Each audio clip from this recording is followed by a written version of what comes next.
राष्ट्रीय जनता दल यानी राजद और कांग्रेस के नेतृत्व में बिहार में चल रही वोटर अधिकार यात्रा का समापन 30 अगस्त 2025 को सीवान जिले में हुआ।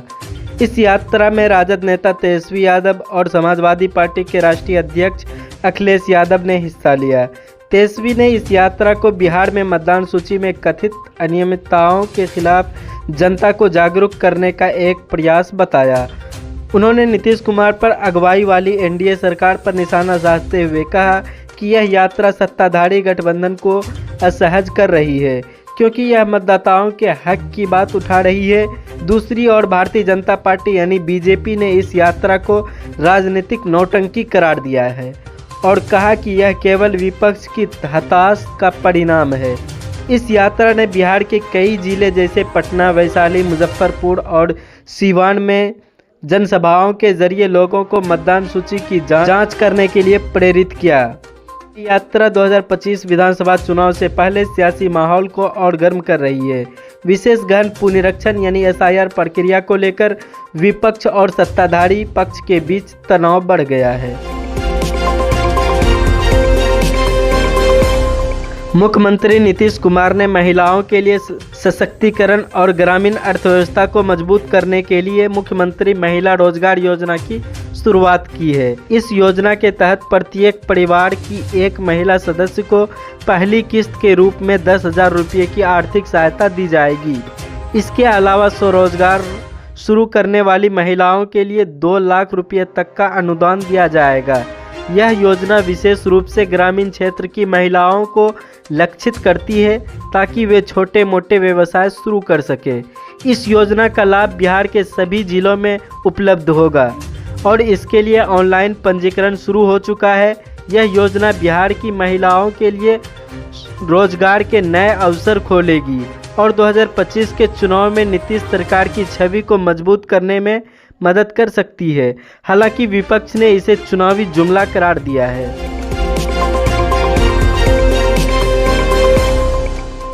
मगध क्षेत्र जैसे गया, औरंगाबाद, जहानाबाद, अरवल, नवादा बिहार की राजनीति में हमेशा से महत्वपूर्ण रहा है।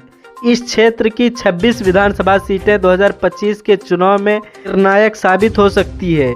पिछले कुछ चुनावों में महागठबंधन यानी राजद कांग्रेस लेफ्ट का एक क्षेत्र में दबदबा बढ़ रहा है, लेकिन एनडीए, बीजेपी, जदयू और सहयोगी इस बार अपनी पकड़ मजबूत करने की कोशिश में है।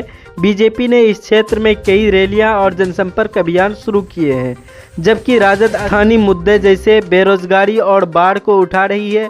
मगध क्षेत्र में स्वर्ण, दलित और ईबीसी वोटरों की बड़ी आबादी है, जो इस बार चुनाव में दोनों गठबंधनों के महत्वपूर्ण भूमिका होगी। पश्चिम चंपारण के वाल्मीकि टाइगर रिजर्व के पास 30 अगस्त 2025 को एक दुखद घटना हुई, जिसमें एक बाघ ने चारा लाने गए एक युवक पर हमला कर दिया। युवक गंभीर रूप से घायल हो गया और उसमें बेतिया के एक अस्पताल में भर्ती कराया गया। यह घटना वन्य जीवों और मानव के बीच बढ़ते संघर्ष को दर्शाती है। स्थानीय लोग वन विभाग से नाराज हैं और मांग कर रहे हैं कि जंगल के आसपास सुरक्षा व्यवस्था को मजबूत किया जाए। वन विभाग ने लोगों से जंगल में सावधानी बरतने की अपील की है और घायल युवक के परिवार को मुआवजा देने का वादा किया है। घटना पश्चिम चंपारण के बगहा क्षेत्र में चर्चा का विषय बनी हुई है। वन जीव संरक्षण और स्थानीय लोग की सुरक्षा के बीच संतुलन बनाने की जरूरत पर जोर दिया जा रहा है।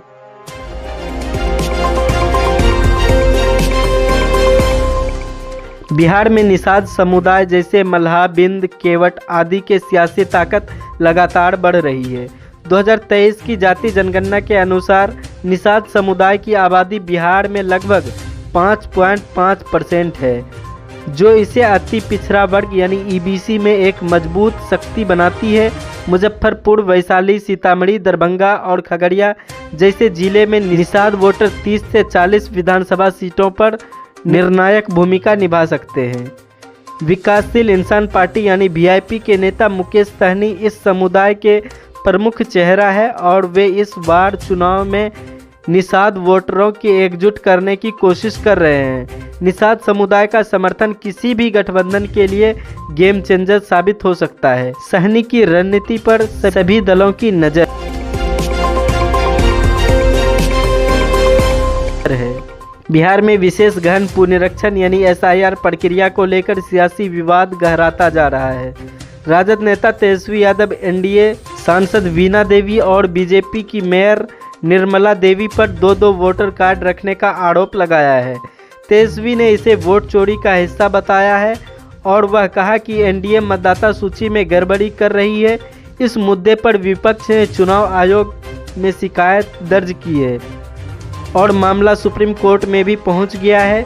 कोर्ट ने इस मामले की सुनवाई शुरू कर दी है और जल्द ही फैसला आने की उम्मीद है। यह विवाद बिहार के सभी 243 विधानसभा सीटों पर असर डाल सकता है क्योंकि मतदान सूची विश्वसनीयता पर सवाल उठ रहा है।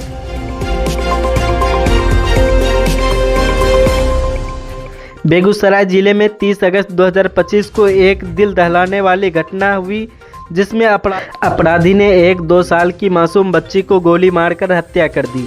अपराधी बच्ची ने नाना को ढूंढने आए थे जो उस समय घर पर नहीं थे।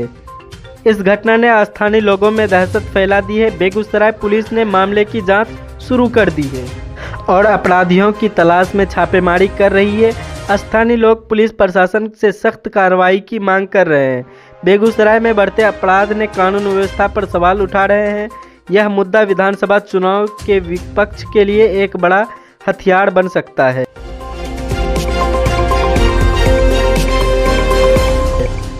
प्रधानमंत्री नरेंद्र मोदी ने हाल ही में बेगूसराय के सिमरिया में 6 लेन वाली गंगा ब्रिज का उद्घाटन किया। इसकी आधारशिला 2017 में रखी गई थी। यह बिहार को जोड़ने में महत्वपूर्ण भूमिका निभाएगा।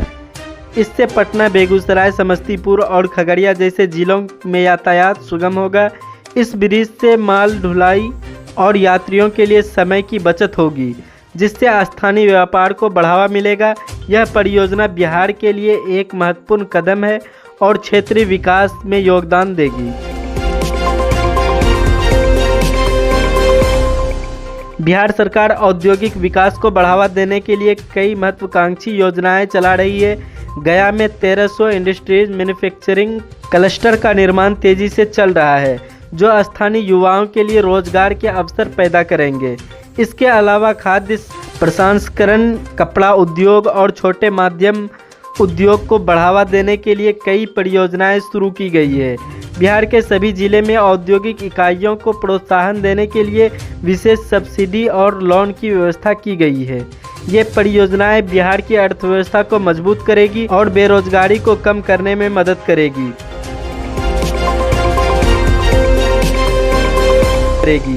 2025 विधानसभा चुनाव से पहले NDA और महागठबंधन के बीच तीखा बयानबाजी, राजनीतिक तैयारियां जोरों पर है। विकास के क्षेत्र में रेलवे, सड़क, औद्योगिक परियोजनाएं बिहार को नई दिशा दे रही है। हालांकि अपराध, मतदाता सूची विवाद और मानव वन जीवन संघर्ष जैसे मुद्दे पर भी चर्चा है। बिहार के सभी 38 जिलों में इन मुद्दों का असर देखने को मिल रहा है। गया, पटना, बेगूसराय, सिवान और पश्चिम चंपारण जैसे जिले में खबरें स्थानीय स्तर पर भी महत्वपूर्ण है।